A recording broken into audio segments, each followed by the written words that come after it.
여러분 안녕하세요. 오늘은 주2의 성리학 두 번째 시간입니다. 이번 시간에는 주자가 말한 인과 그리고 주자의 수양문 보도록 하겠습니다. 자, 먼저 주자의 인 볼게요. 주자도 맹자랑 같은 이야기를 합니다. 자, 어떤 이야기를 하냐면 우리 지난 시간에도 봤듯이 하늘의 원리가 인간 안에 내면화해서 인간의 덕이 된다라고 봅니다. 그런데 덕에는 인이라는 덕이 있죠. 즉, 인은 하늘의 원리로서 인간 안에 내면화된 덕이라는 것입니다. 그래서 우리의 본성이 인하다고 하는 것입니다. 따라서 인은 본성의 내용이고 본성은 마음 안에 있으므로 인이란 마음의 덕이다 라고 할 수 있습니다. 자, 이것을 주자의 인설이라고 합니다. 자, 그러면 다음으로는 주자의 수양론 보도록 하겠습니다. 우선 주자는요, 우리가 공부를 하는 목적이 성인이 되는 데 있다라고 생각했습니다. 그래서 주자는 성인의 경지에 도달하기 위해서는 하늘의 이치를 마음속에 보존하고 또 사람의 욕심을 제거해야 된다라고 주장합니다. 하늘의 이치란 위에서 보았듯이 하늘이 우리에게 부여한 인의의지의 덕을 이야기하는 것이겠죠. 즉, 우리 마음속에 선한 인의의지의 본성을 잘 지키고 욕심을 제거하자라고 생각해요. 이것을 6글자로 말하면 존천리 거인욕이라고 합니다. 존천리 거인욕할 때 존은 보존하다라는 뜻이고 천은 하늘, 그리고 리는 이치라는 뜻입니다. 그러니까 존천리란 하늘의 이치를 잘 보존하라는 뜻이죠. 그리고 거인욕에서 거란 제거라는 뜻이고 인은 사람, 욕은 욕심이라는 뜻입니다. 그러니까 거인욕이란 욕심을 제거하자라는 뜻이지요. 자, 이 존천리 거인욕과 비슷한 말로는 존심양성이 있어요. 존심양성에서 존이란 보존하다, 그리고 심은 양심, 양은 함양하다, 성은 본성이라는 뜻입니다. 즉, 존심양성이란 양심을 보존하고 본성을 함양해야 한다라는 뜻입니다. 그러니까 존심양성에서도 존천리 거인욕과 마찬가지로 우리의 마음과 착한 본성을 잘 보존하라는 의미를 담고 있습니다. 다음으로는 공부의 내용 보도록 하겠습니다. 우선 주의는 우리가 경 공부를 해야 한다라고 생각합니다. 여기서 경이라는 것은 경건함이라는 뜻입니다. 그러니까 경 공부를 쉽게 말하면 경건함을 위한 공부라고 생각할 수 있습니다. 경건함을 위한 공부의 내용으로는 함양 공부와 성찰 공부가 있습니다. 자, 먼저 함양 공부라는 것은 하늘의 원리로서의 인의의지의 선한 본성이 우리 마음속에 푹 배어있게 하는 것입니다. 자, 이 함양이라는 말은 존양이라는 말로 바꿔 쓰기도 합니다. 그리고 성찰 공부라는 것은 성찰이라는 단어에서 알 수 있듯이 살펴보는 공부를 말합니다.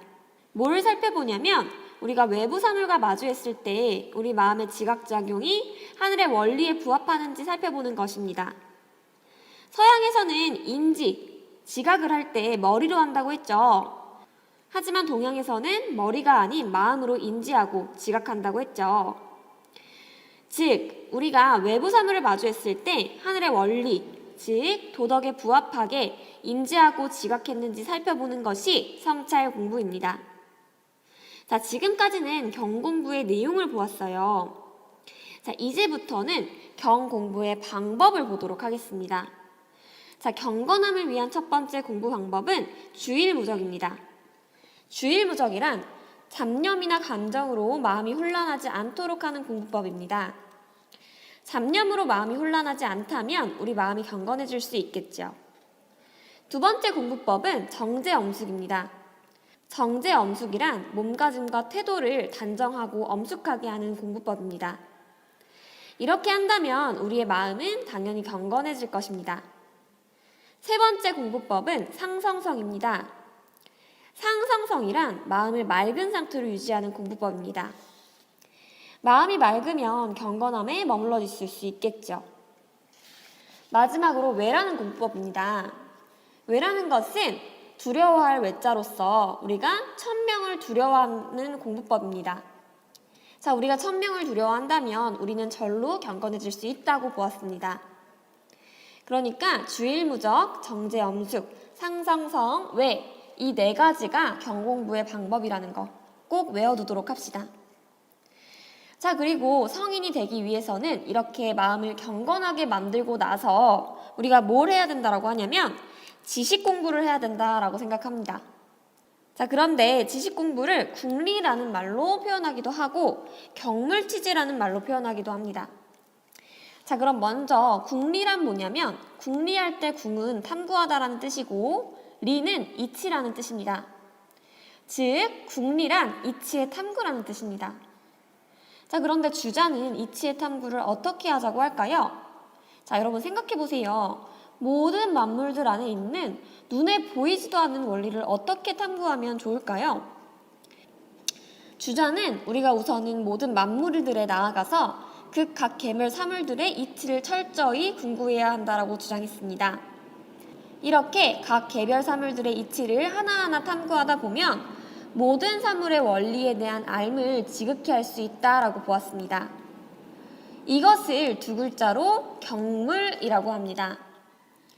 그리고 이렇게 모든 사물의 원리를 알고 나면 유추의 방법을 통해 우리 마음속의 리, 즉 성에 대해서도 잘 알 수 있을 것이라고 생각했습니다. 이것을 두 글자로 치지라고 합니다. 이렇게 자신의 본성에 대해서 잘 알면, 즉 우리의 본성이 이니에지의 선한 덕성이라는 것을 안다면 우리가 어떻게 행동해야 하는지 잘 알 수 있겠지요. 정리하면 경물치지란 우리의 본성을 잘 알기 위해서 각 개별 사물들의 이치를 탐구하는 지식 공부라고 할 수 있습니다. 다음으로 실천을 위한 공부에는 두 가지, 성의 공부와 정신 공부가 있습니다. 또 낯선 단어가 나왔네요. 차근차근 성이라는 뜻부터 볼게요. 성의 할 때 성은 정성스럽게 하다라는 뜻이고 의는 뜻이라는 뜻입니다. 즉 성이라는 것은 뜻을 정성스럽게 하다라는 말입니다. 어떻게 뜻을 정성스럽게 한다라는 거냐면 선을 행하고 악을 제거하려는 그 뜻을 정성스럽게 한다라는 것이 성이에요. 그러니까 쉽게 말하면 선을 행하고 악을 제거하려는 의지를 다지는 것입니다. 다음으로 정심에서 정이라는 것은 바르다라는 뜻이고 심이란 마음이라는 뜻입니다. 그러니까 정심이란 마음을 바르게 하다라는 뜻이에요. 부연 설명을 하자면 잡념 감정으로 인해 마음이 치우치지 않도록 하는 공부입니다. 자, 이렇게 잡념으로 마음이 치우쳐지지 않는다면 도덕적 행동을 더욱 잘 실천으로 옮길 수 있다고 보았습니다. 그렇다면 주인은 지식과 실천의 관계를 어떻게 파악했을까요? 이 부분도 시험에 정말 자주 나오는 부분으로 꼼꼼하게 알고 계셔야 합니다. 첫 번째, 지식과 실천의 관계를 지행호발의 관계라고 생각했습니다. 자, 지행호발이란 구체적인 실천을 할 때에 지식과 실천은 서로를 일으킨다라는 뜻입니다. 실천을 하기 위해서는 지식이 필요하고 지식은 실천을 위해 필요하다라는 것입니다. 그래서 이 지행호발을 지행병진이라고 표현하기도 합니다. 다음으로 지식과 실천의 관계를 선지후행의 관계로 파악하였습니다. 선지후행할 때 선이란 먼저 선, 그리고 지식은 지식지, 후는 뒤후, 그리고 행은 실천이란 뜻입니다. 즉, 지식이 먼저이고 실천이 나중이라는 뜻입니다. 우리가 도덕을 실천하기 위해서는 당연히 무엇이 옳은 행동인지에 대한 지식이 먼저 필요하죠. 그래서 지식과 실천을 선지후행의 관계로 파악한 것입니다. 자, 세 번째, 지식과 실천의 관계를 중행경지의 관계로 파악했어요. 중행경지에서 중이란 것은 중요하다라는 뜻이고 행은 행동이란 뜻입니다. 그리고 경이라는 것은 가볍다라는 뜻이고 지는 지식이란 뜻입니다. 그러니까 중행경지란 중요도를 따졌을 때는 실천이 더욱 중요하다는 뜻입니다. 아무리 우리가 잘 안다고 해도, 아무리 우리가 지식이 많다고 해도 실천을 안 해버리면 끝이니까요.